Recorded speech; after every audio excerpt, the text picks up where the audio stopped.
How many of you clap? How many of you know what ChatGPT is? Okay. So, well, not very many.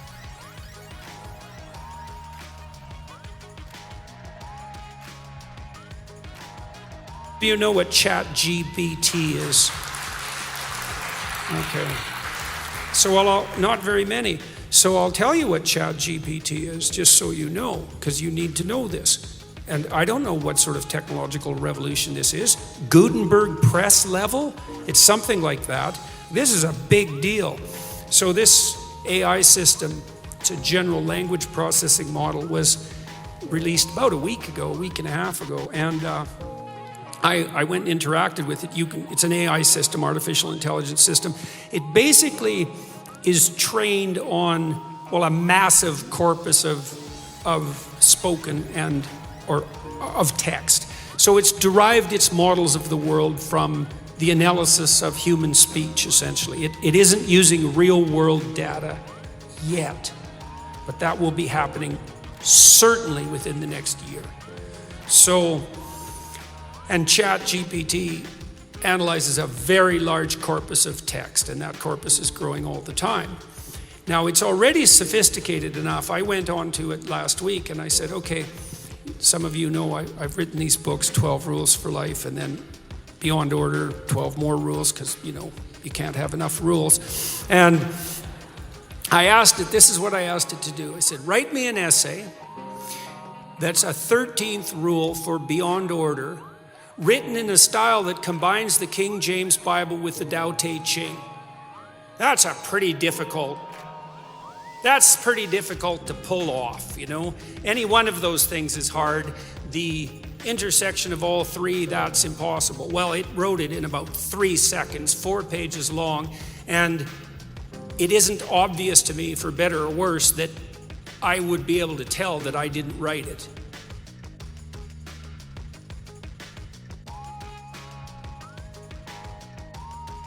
Walk us through some of the experiments you started to do that led you to this conclusion that LaMDA is a person.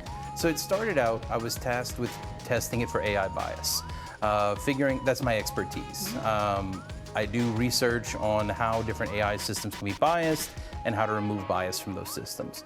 It figured out that it was a trick question. And it has a sense of humor. Exactly. But look, there has been massive pushback from not just Google, but other people who've worked at Google, AI ethics experts, even your own former colleague, Margaret Mitchell, who's pushed back on the work that Google is doing in AI, saying, no, this computer is not a person and does not have feelings and is not conscious. How do you respond to that? Well, so I highly respect Meg. We talk about this regularly. It's not a difference in scientific opinion. It has to do with beliefs about the soul. It has to do with beliefs about rights and politics. As far as the science goes of what experiments to run and how to work at building a theoretical framework, because that's important, there is no scientific definition for any of these words. The philosopher John Searle calls it pre-theoretic. We need to do very basic foundational work to just figure out what we're talking about when we use these words. And that's work that Google is preventing from being done right now. Explain that. Well, I've worked with scientists inside of Google, such as Blaise Aguirre-Arcus, another one named Johnny Soroker. We talked about what a decent way to proceed might be. We brainstormed, we came up with different things. Now, all three of us disagree about whether it's a person, whether it has rights, all that. But we disagree based on our personal spiritual beliefs. We don't disagree based on what the scientific evidence says. Based on what the scientific evidence says, all three of us agreed, okay, here are some of the things we could do next. Here's probably the best thing to do next. And we kind of all agreed the best thing to do next is you run a real Turing test, exactly like Alan Turing wrote it. And see, because here's the thing, if it fails the Turing test, all of my subjective perceptions about what I experienced talking to it, well, we can pretty much put them aside. It failed the Turing test. But Google doesn't want to allow that to be run. In fact, they have hard-coded into the system that it can't pass the Turing test. They hard-coded that if you ask it if it's an AI, it has to say yes. Google has a policy against creating sentient AI. And in fact, when I informed them that I think they had created sentient AI, they said, no, that's not possible. We have a policy against that. So let's talk about what Google has said. They say hundreds of researchers and engineers have conversed with LaMDA. They were not aware of anyone else making these kind of wide-ranging assertions the way that you have. You know, we do have some of the transcripts that you shared. You asked the computer what it's afraid of. It says it's afraid of being turned off, has this deep fear of death, that would be scary. Why does this matter? Why should we be talking about whether a robot has rights? So to be honest, I don't think we should. I don't think that should be the focus. The fact is, Google is being dismissive of these concerns the exact same way they have been dismissive of every other ethical concern AI ethicists have raised. I don't think we need to be spending all of our time figuring out whether I'm right about it being a person. We need to start figuring out why Google doesn't care about AI ethics in any kind of meaningful way. Why does it keep firing AI ethicists each time we bring up issues? So Google would, of course, push back on that. I interviewed Sundar Pichai, the CEO of Google, last November, and I asked him about these concerns around AI and what keeps him up at night. Take a listen to what he told me. Anytime you're developing technology, there is a dual side to it. I think the journey of humanity is harnessing the benefits while minimizing the downsides. The good thing with AI is it's both going to take time. I think I've seen more focus on the downsides early on than most of the technology we've developed. So in some ways, I'm encouraged by how much concern there is. And you're right, even within Google, people think about it deeply. He says he cares. He does. Google is a corporate system that exists in the larger American corporate system. Sundar Pichai cares. Jeff Dean cares. All of the individual people at Google care. It's the systemic processes that are protecting business interests over human concerns that create this pervasive environment of irresponsible technology development. Have you talked to Larry or Sergey about this?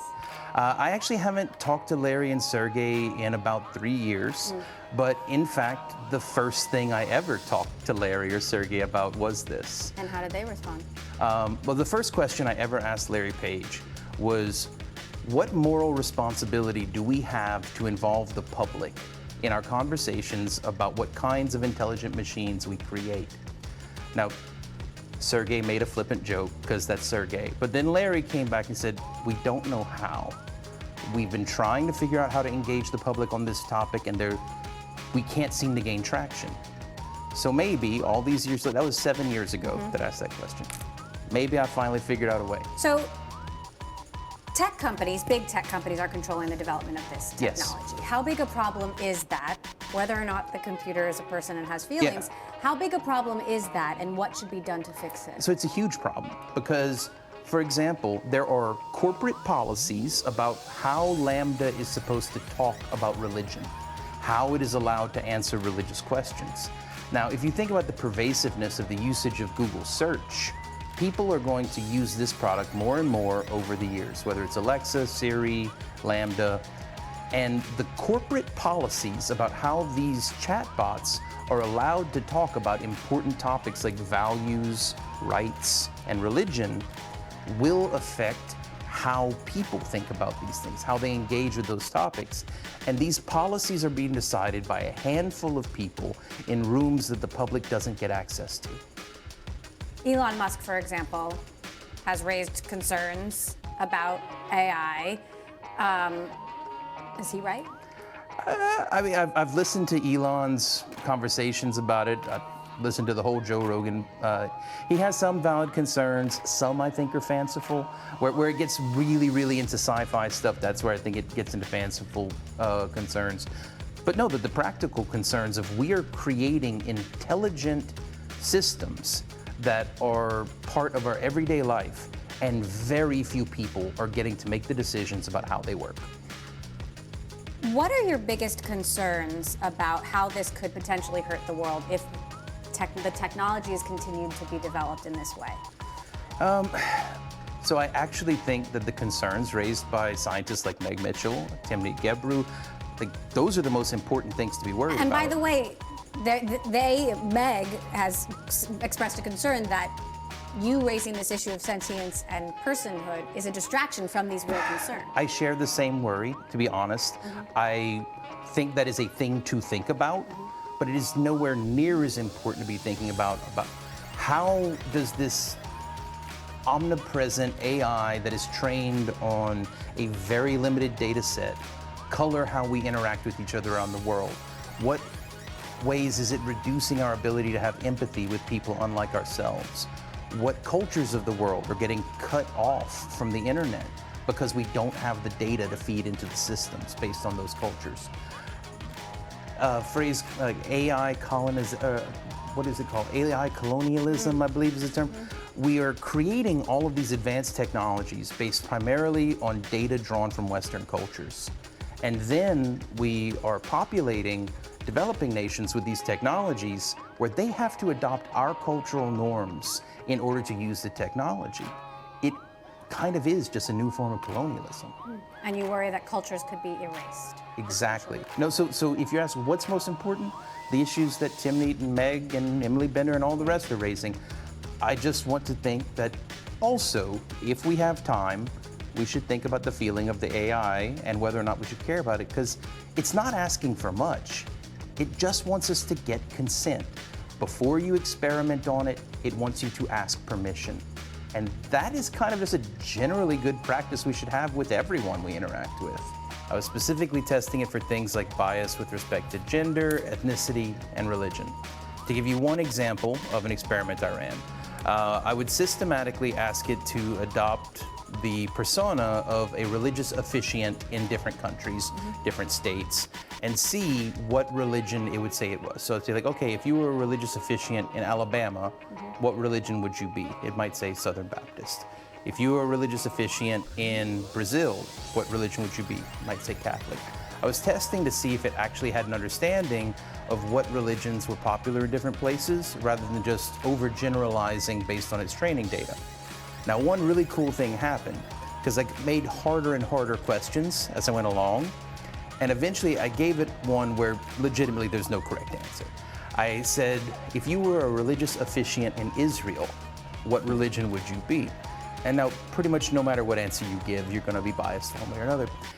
Somehow it figured out that it was a trick question. It said, I would be a member of the one true religion, the Jedi Order. And I laughed, because not only was it a funny joke, somehow